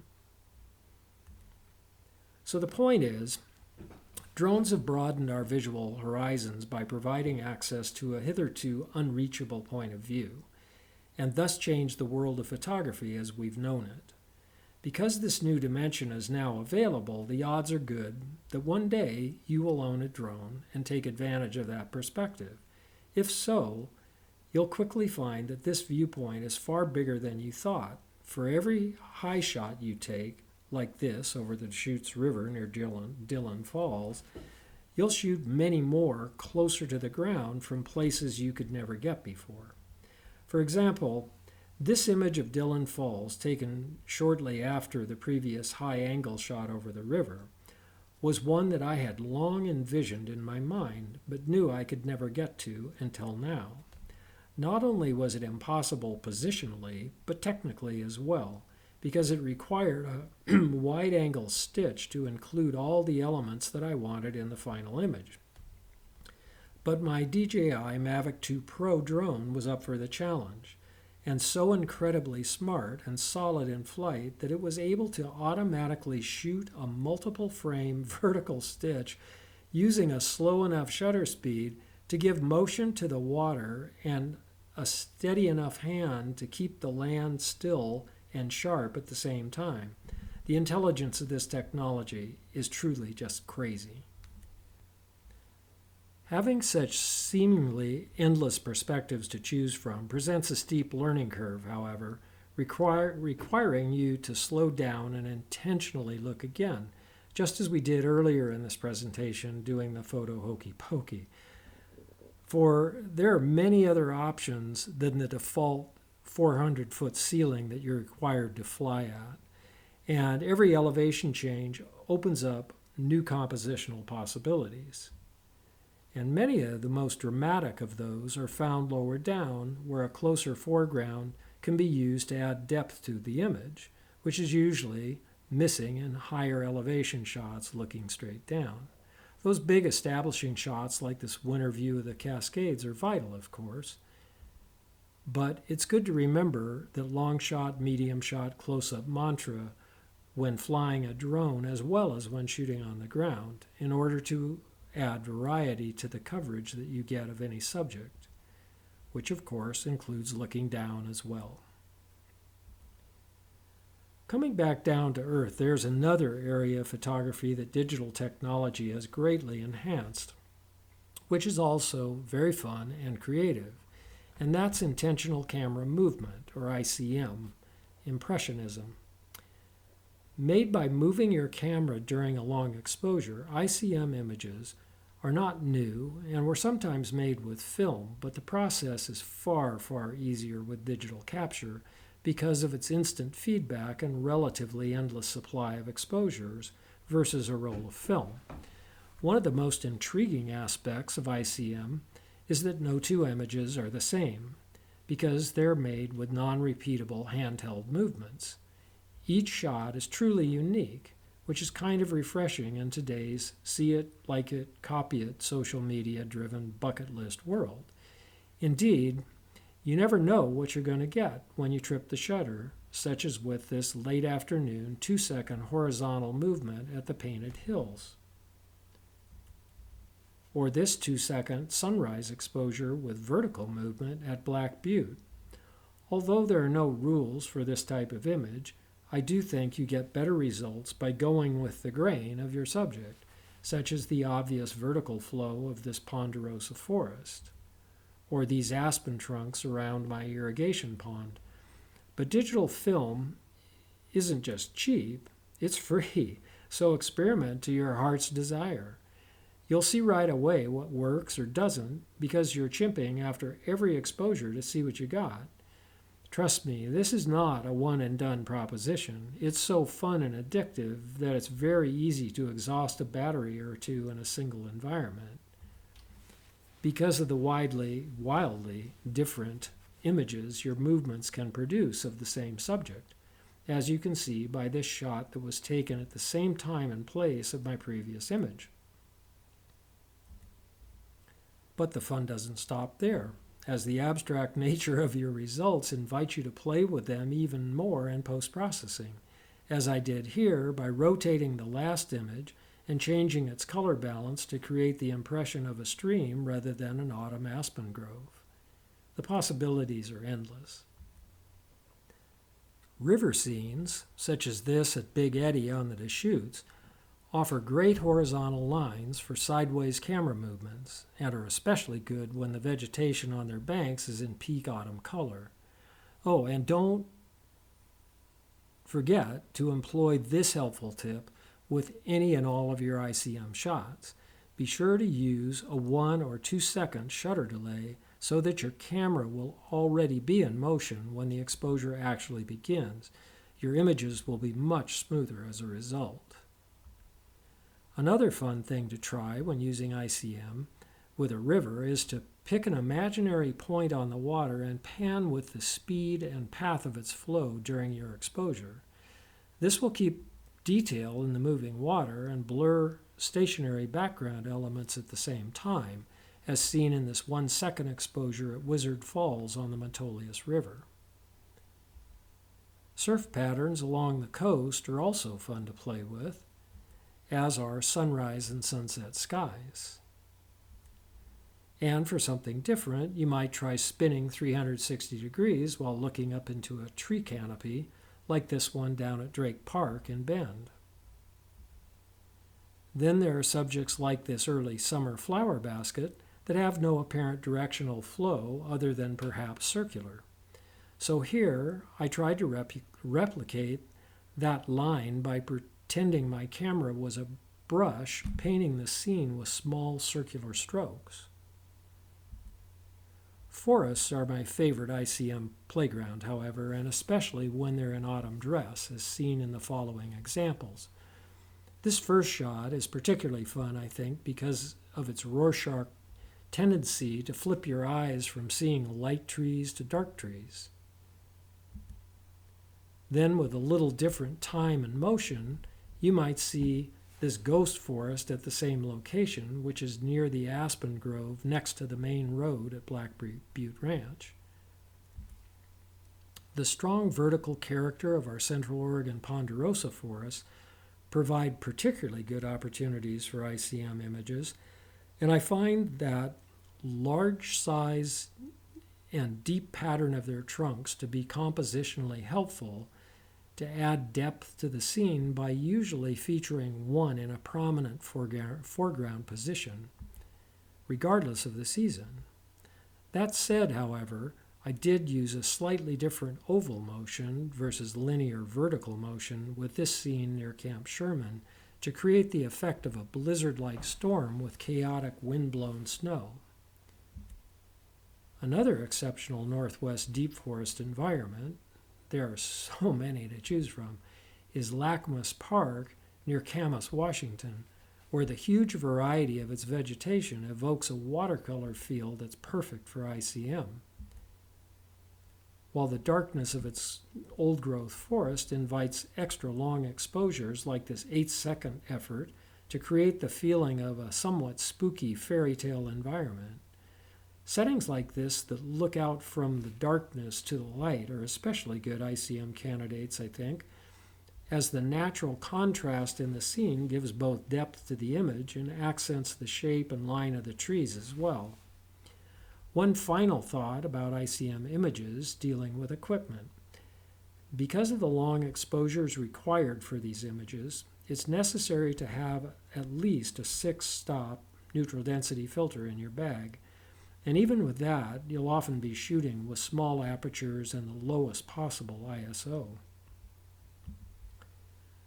Not all abstract impressionist images are made with camera movement, however, and an especially fertile alternative is shooting water reflections such as this from the pool above Sahalee Falls, or the edge of a wind-rippled autumn pond flipped 180 degrees to right the tree reflections. Or likewise, this shallow water reflection from Tumalo Creek in Shevlin Park. Such abstract visions are around us everywhere, and once we start intentionally looking for them or creating them with ICM, our creative photographic output will grow exponentially. This brings me at last to photographing people in everyday life.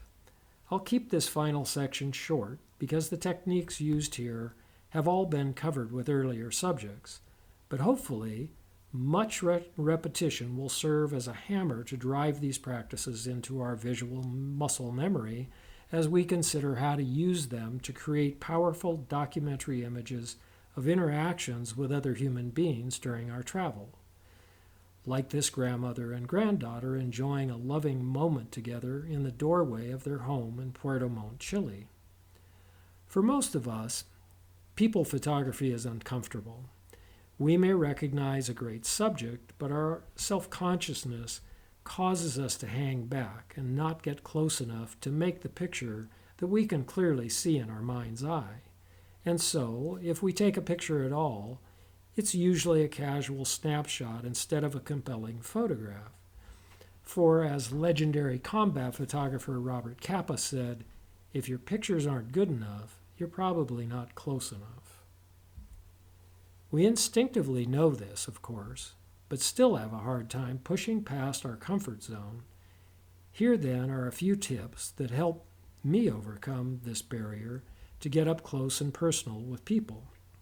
First, be on the lookout for kids in safe spaces, usually in or near their homes, in a doorway, window, or yard, with parents, siblings, or friends close by.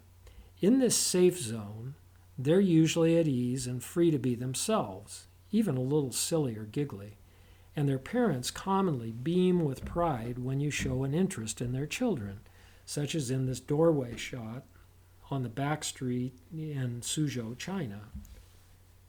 The same was true here in Western China after striking up a conversation with the parents of these Uyghur kids and showing them a picture of my own children. Although at first they were a little bit timid, they were emboldened by the safety of the door immediately behind them, as well as having their parents close by. Better still, add a family pet, and everyone relaxes even more, as seen with these Irish siblings and their dog in their lakeside yard in County Kerry. This delightful interaction was a direct result of applying another people photography tip, which is to approach the situation with your camera in your bag or at your side, never in a shooting position or posture. Begin by showing a genuine interest in the subject, in this case, first asking them about their dog, and if you could take his or her picture. Of course, said her proud pupil. These techniques are applicable with kids of all ages, such as these in Linz, Austria, watching the world go by beneath their window, or these in Ladakh, India, or here on a rainy day in Calbuco, Chile. Home front safety is not always necessary for kids to be at ease, however, especially when school has just let out and there's pent-up energy to burn off, such as with this kid of joyous Ladakhi students celebrating the end of their classroom imprisonment by jumping into piles of winnowed chaff. To increase the fun of this situation even more, I laid down in the chaff below them as they repeatedly jumped toward me. This not only enlivened our interaction, but it helped the composition by allowing me to use the sky as a background. Other things and places that I consciously seek out when traveling in foreign locales are open-air markets and festivals, or any gathering place where people are engaged in everyday life activities that lessen their individual focus on me. Unless it's a group interaction that often produces joking and laughter rather than isolated self-consciousness. Clearly, that was not a problem for these two girls at a Tibetan orphanage in Darjeeling, India. The great thing about group situations like this is that it almost always results in an interplay between the participants that allows for more natural expressions from the individuals involved, such as this young girl laughing with her friends in Leh Ladakh, or this young Buddhist monk at Paro Zong in Bhutan. Although I generally prefer direct eye contact with people that I photograph, as I feel it produces a more intimate and powerful portrait, there are times when an indirect gaze such as this, occasioned by a smiling friend nearby, produces something special, in this case providing the image's title, Smiling Eyes. Local gathering places such as markets and bazaars are particularly good photographic hunting grounds, as people are typically occupied with buying and selling or other busy activities. Environmental portrait opportunities abound here, and it's easy to engage in them by again showing interest in the vendor's product, and then shooting it with a wide-angle lens to include the vendor as well. This can then easily segue into a closer-up portrait session as well. Many working situations provide good storytelling people pictures when your subject is actively involved in doing something that takes their focus away from you, so that you become a documentary photographer instead of a portrait photographer, as seen in this shot of a young lotus vendor on Lake Dal in Kashmir. Or this farmer winnowing grain in Ladakh, where his total engagement with his work allowed me to be less self-conscious in laying down in the chaff to achieve a more dynamic composition. Then, at another winnowing scene nearby, a work break offered some good portrait opportunities because of the rapport that had already been established by my shooting the winnowing session. I especially liked his hands and pitchfork in this natural pose, as it added so much valuable storytelling information to the image.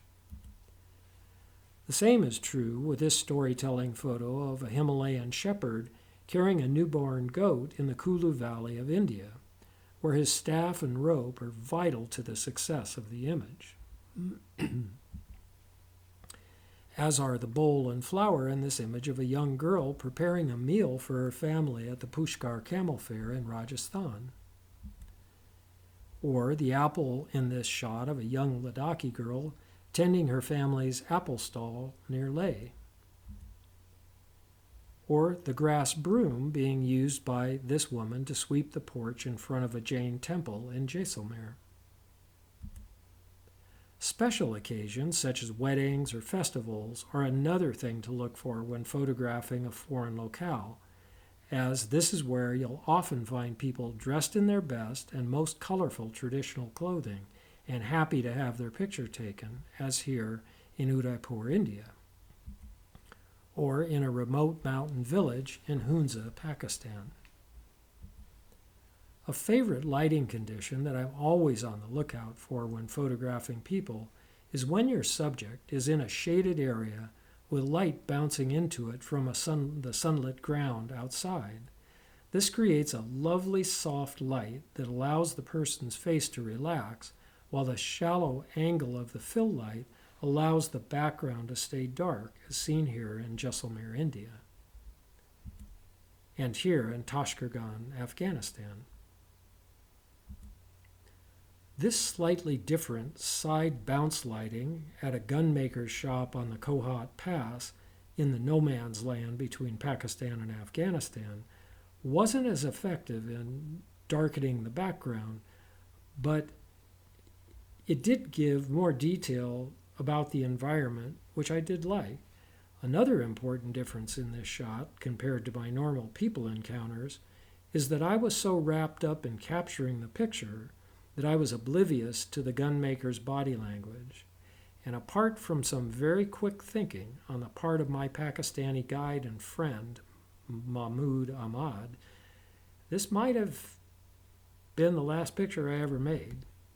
The dialogue went like this: Gunmaker, without ever blinking or taking his eyes from mine, my grandfather killed your grandfather. Pause. My father killed your father. Longer pause. The next step in this generational progression was frighteningly clear. Then Mahmoud said, "Aha, then you two must be brothers, for this man is an American, and his grandfather killed the British too." Brilliant, and all ended well. The moral and photo tip being, pay attention and don't be stupid. And stick with smiling children.